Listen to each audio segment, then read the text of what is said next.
Estamos enlazados en este momento con el doctor Luis Carlos Ugalde. Él es el director general de Integralia Consultores, una empresa de análisis de riesgo político, también colaborador en este espacio, a quien hoy invitamos a nuestra entrevista de las 7, una entrevista más a fondo, en donde queremos comentar con Luis Carlos, si nos lo permite, todo el tema que hoy ocupa espacios extensos en redes sociales, en páginas de internet, en la web y también, por supuesto, en la prensa escrita. Me refiero al traca-traca que se está escenificando, del cual somos testigos, entre el Instituto Nacional Electoral, que acusa al gobierno de la 4T de querer descuartizar al Instituto Nacional Electoral, y la respuesta que ha dado el presidente de la República, señalando que quienes están descuartizando a la democracia son justamente los integrantes del Instituto Electoral, porque se roban las urnas, porque transan con los votos, porque cometen cualquier cantidad de irregularidades, olvidándose que él llegó a la presidencia gracias a que había un INE que le dio certeza, legalidad y legitimidad a su triunfo, pero ese es otro asunto que vale la pena comentar con Luis Carlos. Bienvenido, Luis Carlos, muy buenas noches. Muy buenas noches, Pepe. Pues mira, yo quisiera hacer un primer comentario sobre lo que dijiste. Esta guerra verbal que ya llegó a niveles inéditos en las últimas 48 horas, donde ya se habla de destazar casi reses, y de acribillar y de fraudes inexistentes. Aquí tengo dos comentarios. Ya sabemos quién es López Obrador y lleva repitiendo esto durante casi 20 años.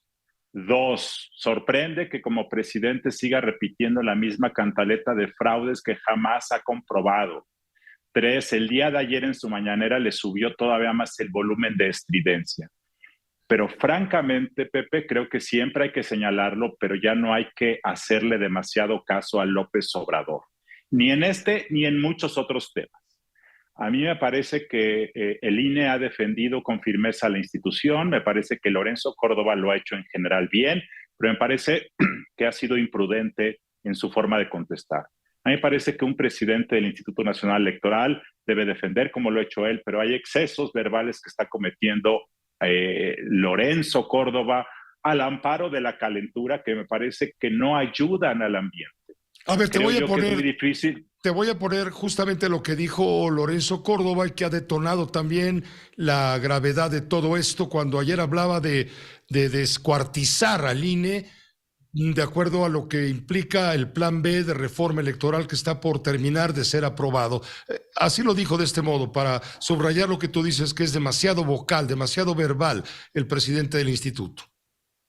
Vamos a combatir todas las decisiones que en estas normas ponen en entredicho y prácticamente desmantelan, descuartizan. Hoy sabemos, por testimonios que estuvieron presentes, que esas son las palabras que utilizó el titular de la política interior cuando fue a cabildear en el Senado, que los legisladores de su partido votaran a favor de esta reforma. Descuarticen al INE, se dijo, y lo hicieron. O destacen al INE. Para el caso es lo mismo. ¿Qué te parece, Luis Carlos? A mí me parece que es innecesario que Lorenzo Córdoba entre al ring de estos dichos, y aunque hayan sido ciertos. Me parece que el presidente del Instituto Nacional Electoral debe mantener la prudencia, es decir, no debe dejar pasar una, por supuesto, y creo que Lorenzo y los consejeros han sido firmes, pero ya meterte a los adjetivos, a los dimes y diretes, a hablar de más, yo creo que Lorenzo está hablando de más. Creo que eso no ayuda al INE y no contribuye al ambiente general. López Obrador se ha excedido desde que es presidente. Eso le ha restado autoridad. Eso está erosionando su imagen y su confianza.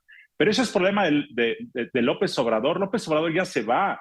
Eso a mí ya no me importa. A mí me importa el INE, a mí me importa la dignidad del instituto, y a mí me parece que el presidente del instituto debe autocontenerse, debe moderarse, debe defender. Yo no estoy diciendo dejar pasar, pero hay de formas a formas, y me parece que Lorenzo Córdoba en ocasiones habla mucho y se mete en pleitos que son innecesarios. ¿Está en riesgo la elección de 2024 por todo esto? Sí, se pone en riesgo la eficacia del INE para organizar elecciones, sí. Y en un contexto de alta conflictividad como va a ser 2024, el hecho de que el INE no tenga su capacidad al 100%, por supuesto que puede ser causa de una crisis mayor. Dicho de otra manera, el gobierno le quiere cortar los pies al instituto. Y si se los corta y el INE no puede caminar bien, el gobierno va a decir que eso es culpa del instituto y que eso es prueba del fraude de 2024. Entonces, es como una profecía autocumplida. Están motivando que funcione mal para después echarle la culpa al INE de que funciona mal cuando ha sido el gobierno con su reforma quien lo está gestando. Entonces, sí es muy tóxica la reforma.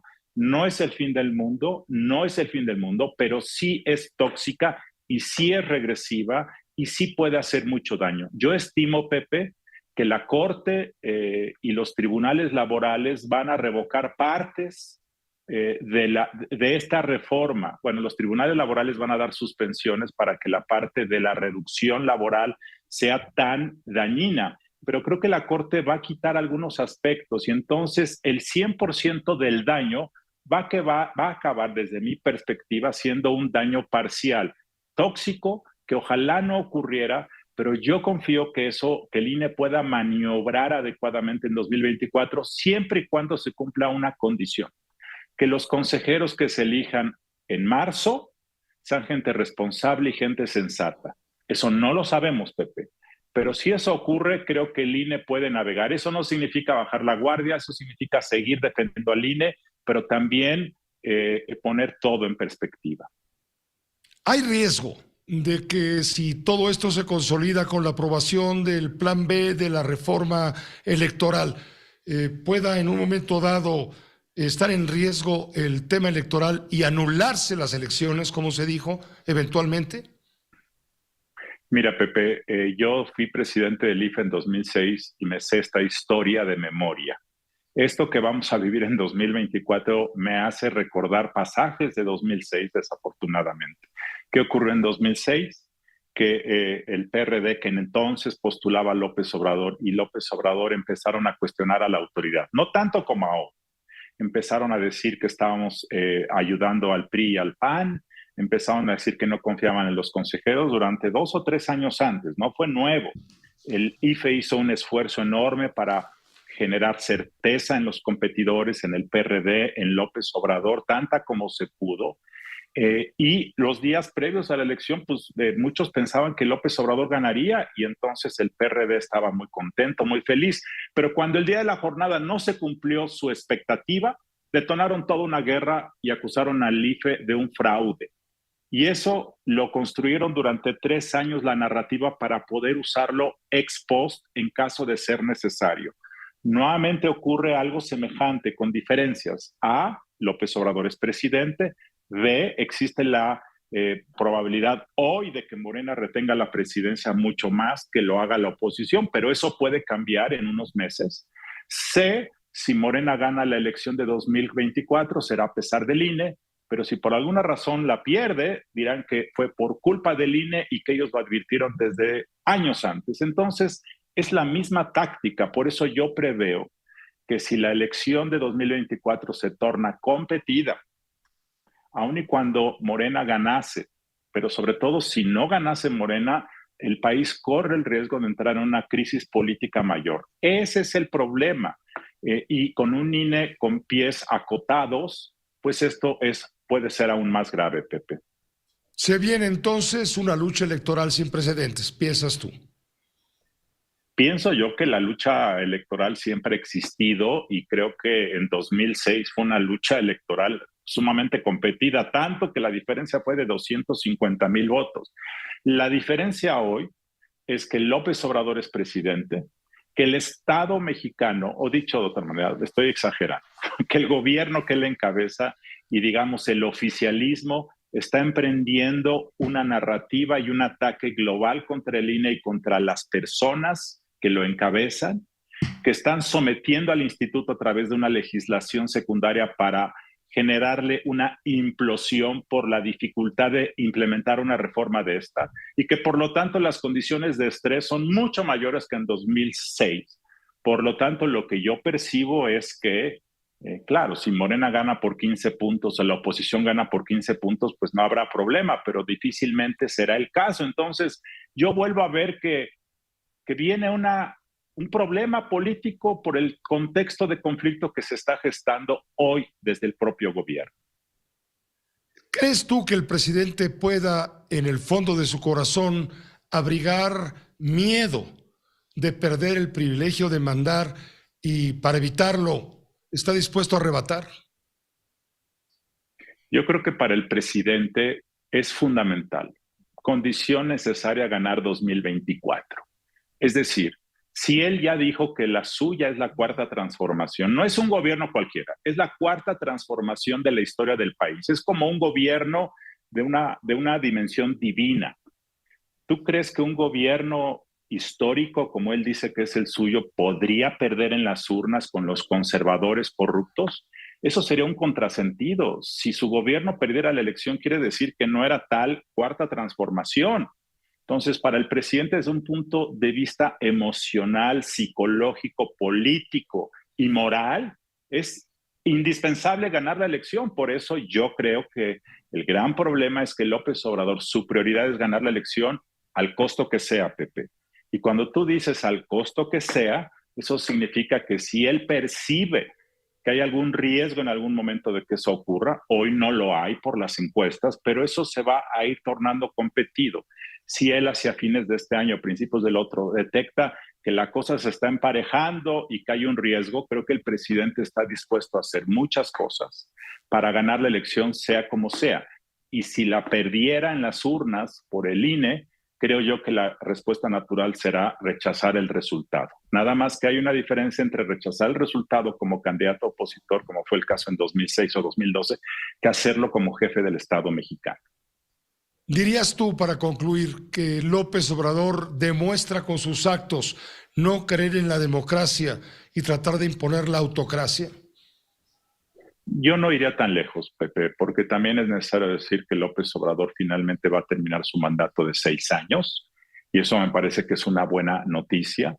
Dos, me parece que López Obrador también tiene ciertos, o sea, aunque acabo de decir que él está dispuesto a ganar la elección sea como sea, pues también ha estado sometido a ciertos controles, es decir, no se ha convertido en un presidente todopoderoso, aunque su estilo tiende a eso. Tres, pero yo sí creo que su concepción de la política, su concepción del poder, su falta de valores democráticos, sí creo yo que han estado erosionando muchas de las condiciones para que una democracia funcione. Eso no quiere decir, Pepe, que antes funcionaba bien, no. Antes había muchos problemas y hay que repetirlo y repetirlo. Pero López Obrador ha contribuido a crear otros problemas que antes no existían, como la polarización, como el no respetar a las instituciones, como otras cosas. Entonces, el gran problema en este momento es que vamos a una transición de gobierno. La buena noticia es que el presidente se va como todos los presidentes, pero el tema es las condiciones en las cuales va a ocurrir la elección de 2024, que yo preveo van a ser todavía más complicadas de las que fueron en 2006, que fue una elección muy difícil. Si gana Morena, como todo indica hasta el día de hoy en la fotografía de las preferencias electorales, ¿tú crees que el presidente López Obrador, aunque ha dicho que él se va de la política y se va a su rancho, que ya sabemos cómo se llama, ¿tú crees que no cabría la posibilidad de que él pudiera ser eventualmente un funcionario de alto nivel para seguir presente en la política? Yo creo que López Obrador va a intentar ser el guardián de su legado, pero también en la historia de México esto lo han intentado muchos presidentes en los últimos 80 años y a nadie le ha funcionado. Yo creo que la lógica del poder implica desvincularte del poder de tu predecesor para poder ejercer el tuyo. Así es que inclusive en el caso de que ella sea la presidenta, que es lo más probable, según lo que se observa, creo que ella eventualmente tendría que desmarcarse. Y creo que en ese momento López Obrador puede intentar reclamar su lugar, puede intentar decir que se están desviando del legado de la Cuarta Transformación, pero creo que eso es una lógica del poder. Y creo otra cosa, Pepe, creo yo que la nueva presidenta, el nuevo presidente sea de Morena, si es de Morena, creo yo, o al menos esa es la perspectiva que tenemos en Integralia Consultores, que nos dedicamos a analizar el futuro para detectar riesgos, tenemos la impresión de que lo más probable es que haya un aterrizaje suave, es decir, que el nuevo gobierno, por falta de recursos fiscales, por menor popularidad y por las condiciones más difíciles en las que tomará el poder, se tendrá que sentar, bajarle la estridencia, incluir y dejar atrás todo este tono de provocaciones que este gobierno ha gestado. Y si eso ocurre, si el nuevo gobierno de Morena o de otro partido toma esa postura, creo que podremos tener un aterrizaje suave y esta sacudida que ha tenido cosas buenas y malas de estos años podrán tener un desenlace, digamos, feliz. Eso es lo que vemos, no necesariamente ocurre, pero eso es probable que acabe ocurriendo. Sin embargo, si la elección se torna competida y hay muchos litigios y hay pleitos y se polariza todo y la elección se cierra mucho, este escenario optimista que te acabo de gestar se puede convertir en algo muy feo, que puede ser un gobierno más radical o un gobierno que no pueda hacer las cosas por condiciones de ingobernabilidad. Finalmente, de las corcholatas probables dentro de Morena, ¿quién podría lograr un aterrizaje más suave? ¿Claudia Sheinbaum, Marcelo Ebrard o Adán Augusto López? Pues mira, yo te diría que en un sentido Claudia Sheinbaum o Adán Augusto lo podrían lograr porque podrían tener más el control, digamos, de las bases morenistas y podrían estar más identificados con el aparato de la Cuarta Transformación y guiarlo hacia una moderación. También creo que Marcelo Ebrard lo podría lograr más porque creo que él es un hombre por formación moderado, más sensato, menos estridente sobre su estilo y naturalmente a Ebrard sería eso. Pero el gran problema de alguien como Ebrard podría ser que tendría menos arraigo en las bases morenistas. Y como lo ha probado Mario Delgado originalmente no es un hombre estridente ni peleonero como lo es ahora. Cuando tú no eres parte del bar y llegas al bar, si quieres que te acepten los demás comensales, tienes que tomarte muchos tequilas, tienes que radicalizarte para ser aceptado. Y ese es el riesgo que puede ocurrir. De tal forma que yo más bien creo que al margen de la persona, el contexto del país, menos dinero, menos popularidad y más dificultad para el entorno respecto al que recibió López Obrador, naturalmente deben forzar al nuevo gobierno a pactar. Pero si el país está en una situación ingobernable, el nuevo presidente o presidenta pueden decir, la única manera de asumir el poder después de López Obrador es con mano dura, para sentarme en la silla y empezar a gobernar. Y ese riesgo de mano dura y radicalismo no hay que descartarlo, porque si las cosas se ponen feas, ese puede ser el resultado. Gracias, Luis Carlos. Doctor, te agradecemos mucho el haber estado con nosotros en esta entrevista de las 7.